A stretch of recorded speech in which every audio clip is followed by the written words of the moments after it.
From privacy to product, how you became the currency. अगर मैं आपसे पूछूं कि वर्ल्ड की मोस्ट पावरफुल डिजिटल करेंसी कौन सी है, तो आप क्या बोलोगे? बिटकॉइन जैसे क्रिप्टो करेंसी या एनएफटीज? क्या हो अगर मैं कहूं कि आपका डेटा इस दुनिया की सबसे पावरफुल करेंसी है? क्या यकीन नहीं हुआ? चलो मैं यकीन दिलाता हूं। गूगल और फेसबुक की 99% यूजर्स उनको 1 रुपया भी पे नहीं करते, लेकिन फिर भी वो वर्ल्ड की सबसे ज्यादा पावरफुल कंपनीज में से एक है। क्या उनके पास कोई ऐसा प्रोडक्ट है जो पावरफुल है? नहीं। तो फिर क्यों? क्योंकि उनके पास दुनिया की सबसे पावरफुल डिजिटल करेंसी है, और वो है हम सबका डेटा। इस वीडियो में आप लोगों को ये बताऊंगा कि कैसे जो इस डेटा को कंट्रोल कर सकता है, वही डिजिटल इकोनॉमी को भी कंट्रोल कर सकता है। Chapter 1 Creation of Digital Economy। एक बेसिक सवाल, एक इकोनॉमी कैसे बनता है? सिंपल, लोगों से। और डिजिटल इकोनॉमी भी ऐसे ही बनता है, लोगों के डिजिटल प्रेजेंस से। स्टेप 1, लोगों को डिजिटल दुनिया में लाना। यह काम सोशल मीडिया परफेक्टली कर रहा है। इंस्टाग्राम, फेसबुक, स्नैपचैट, हर रील, हर स्टोरी तुम्हें वहां रखता है। सोशल मीडिया को एडिक्टिव इसलिए बनाया जा रहा है क्योंकि ताकि आप लोग उसमें ज्यादा टाइम स्पेंड करो एडिक्शन की वजह से, और इन कंपनियों को और डेटा मिल सके। स्टेप 2, इकोनॉमिक ट्रांजैक्शंस को डिजिटलाइज करना। क्या यूपीआई, ई कॉमर्स प्लेटफॉर्म्स की याद आई? सही सोचा। यूपीआई, अमेजन, ब्लिंकिट, यही मोनी को डिजिटलाइज कर रहे हैं। और तो और investments in stocks and crypto currencies भी इंक्लूडेड हैं इस लिस्ट में। अगर आपको ड्रॉप शिपिंग या कंटेंट क्रिएशन का थोड़ा सा भी नॉलेज है तो आपको सही समझ आ रहा होगा।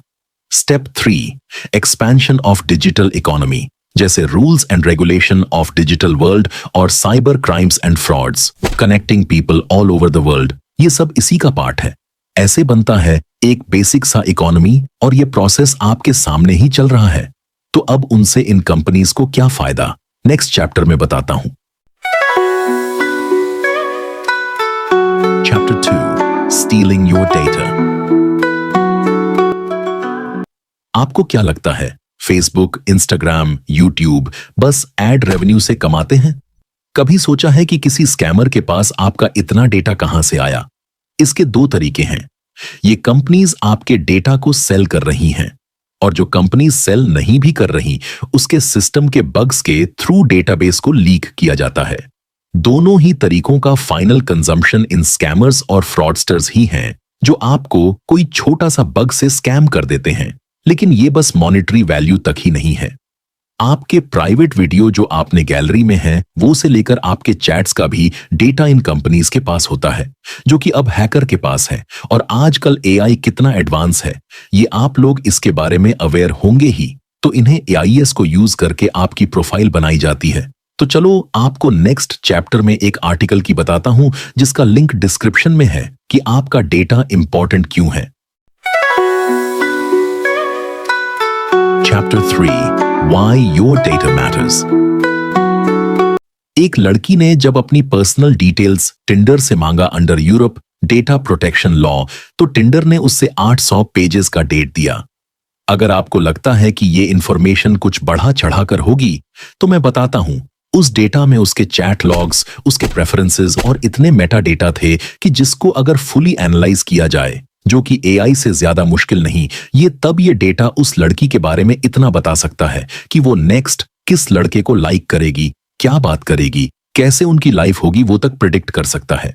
हालांकि अगर एआई को अगर थोड़ा और एडवांस किया जाएगा तो ये काम पूरा ऑटोमेट हो सकता है। फिर इमेजिन करो कि कंपनीज के पास आपका इतना डेटा है कि अगर वो आपकी प्रोफाइल के सारे डेटा को एनालाइज करे, तो कंपनीज के लिए ये प्रिडिक्ट करना मुश्किल नहीं है कि आपका कल कैसा होगा, वो भी स्टेप बाय स्टेप।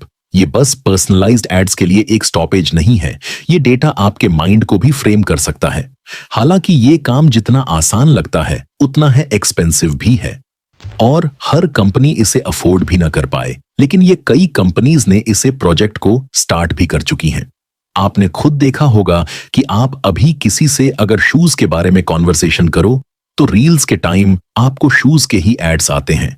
ये बस इसी का एक मिनी मॉडल है। जो कि अभी तक बस पर्सनलाइज एड्स के लिए ही यूज होता है पब्लिक के ऊपर, लेकिन बैकग्राउंड में ये कितना डेटा को प्रोसेस करता है, ये बात सिर्फ ये एप्स ही जानती हैं। एक सिंपल लैंग्वेज में इमेजिन करो कि आपका एक बेस्ट फ्रेंड है और आप उसको बहुत सालों से जानते हो क्योंकि आप लोग बचपन से दोस्त हैं। उससे कौन सा स्ट्रीट फूड से लेकर कौन सी बॉडी टाइप पसंद है, आपको ये सब पता है। वो दिन भर क्या करता है, उसकी हॉबीज से लेकर वो किन बातों को लेकर सेंसिटिव है, आपको ये सब पता है। अगर आपके बेस्ट फ्रेंड का कहीं पे चेंज करना है और आपके पास उसके लिए सारे रिसोर्सेज हैं, जैसे मनी, फेम, पावर, तो आप उसका डिसीजन एक हद तक चेंज कर सकते हो।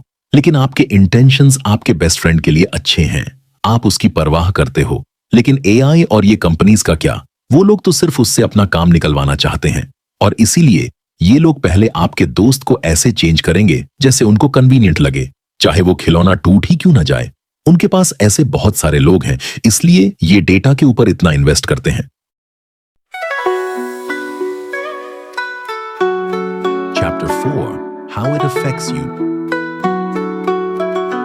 तो इसको अगर कोर में समझे तो उससे पहले मैं आपको बताता हूं कि आपका डेटा क्या है।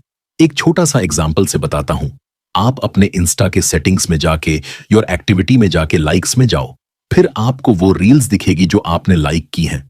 आप सोचो, अगर आप इसी को अगर चैट जीपीटी में पूछ सकते तो क्या चैट जीपीटी आपको ये नहीं बता पाएगा कि आप नेक्स्ट रील कौन सी लाइक करोगे? और फिर कंपनीज के पास तो चैट जीपीटी से भी कहीं एडवांस टूल्स हैं ये सब डेटा को प्रोसेस करने के लिए। अगर कोर में जाए तो आपके बहुत से एप्स पे एलिगेशंस हैं कि वो आपका बैकग्राउंड में माइक से सारी कॉन्वर्सेशन सुन रहे हैं। अब अगर एआई का यूज करके कल ये कंपनीज ये भी बता सकती हैं कि आप कल सुबह कितने बजे उठोगे, पूरे दिन क्या करोगे, किससे बात करोगे और आपका दिन कैसे जाएगा। और इसका एक मिसयूज भी आपको बताता हूं। अगर सब इसी तरह चला तो आपको एक सिनारियो बताता हूं। इमेजिन करो, आपका एक लोकल पॉलिटिशियन को इस बार का इलेक्शन जीतना है, तो वो अब इन कंपनीज के पास जाएगा और ये चीज बोलेगा।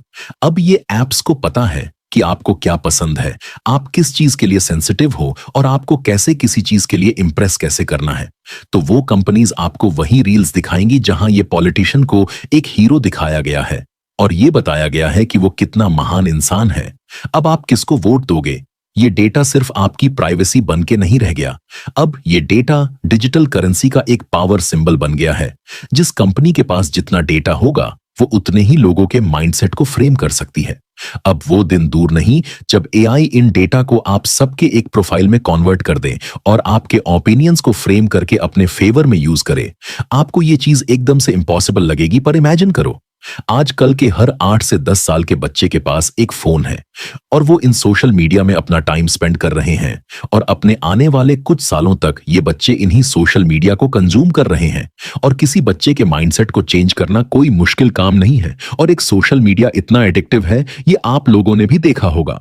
कंक्लूजन, अब वो दिन दूर नहीं है जब मेरी इलेक्शन वाली प्रेडिक्शन को और कई इलीगल एक्टिविटीज में यूज किया जाएगा। अब फ्यूचर पूरा डेटा ही होने वाला है और जो ये डेटा का पूरा पार्ट बन जाएगा है, उसकी लाइफ अब उसकी नहीं होगी। अब उसकी लाइफ भी ये डेटा को कंट्रोल करने वाला होगा। तो आप इसमें क्या कर सकते हैं? सबसे पहला, ये 8 से 10 साल के बच्चे को सोशल मीडिया से दूर रखो, क्योंकि उनकी आइडियल्स को फ्रेम करना बहुत आसान होता है, क्योंकि अब तक उनमें अभी तक इतनी अवेयरनेस नहीं है। और आप लोग भी, आपका कौन सा ऐप, आप कौन सा परमिशन को यूज करता है, कौन सी परमिशंस नीडेड नहीं है, उनको डिसअलाउ करो। आपको ये बात का ध्यान रखना होगा कि आप क्या कंटेंट कंज्यूम कर रहे हो, क्योंकि वही कंटेंट आपकी ओपिनियंस, लाइक्स, डिसलाइक्स दिखाता है। अपने माइंडसेट को अपने अकॉर्डिंग ही सेट करो। किसी की ओपिनियंस को अपना ओपिनियन मत बनने दो, क्योंकि आपका माइंडसेट दूसरों से अलग है और वही माइंडसेट आपको एक आइडेंटिटी देता है। अगर आपका माइंडसेट आपके ही कंट्रोल में नहीं है तो आपकी आइडेंटिटी बस आपके नाम की है। अगर कोई आपकी ओपिनियंस को फ्रेम कर सकता है तो वो आपकी आइडेंटिटी को भी कंट्रोल कर सकता है, मतलब आप पे control. Mark my words, AI is far more dangerous than you. Elon Musk द्वारा ये इसी बात की प्रेडिक्शन थी, क्योंकि अगर कोई किसी के माइंडसेट को कंट्रोल कर पा रहा है तो ये डेटा का उससे किसी भी काम में यूज हो सकता है, चाहे वो किसी से किल करवाना हो या पॉलिटिकल लेवल पे किसी डिसीजन को इन्फ्लुएंस करना हो। अगर आप मेरी बताई हुई बात से अवेयर हैं, तो आपके पास अभी भी वक्त है अपने माइंडसेट को फिर से अपने कंट्रोल में करने का। इसी के साथ अब ये वीडियो एंड होती है, पर अगर ये वीडियो आपके अंदर कुछ भी चेंज कर पाई तो नीचे कमेंट करो और इसे अपने फ्रेंड्स एंड फैमिली के बीच में शेयर करो।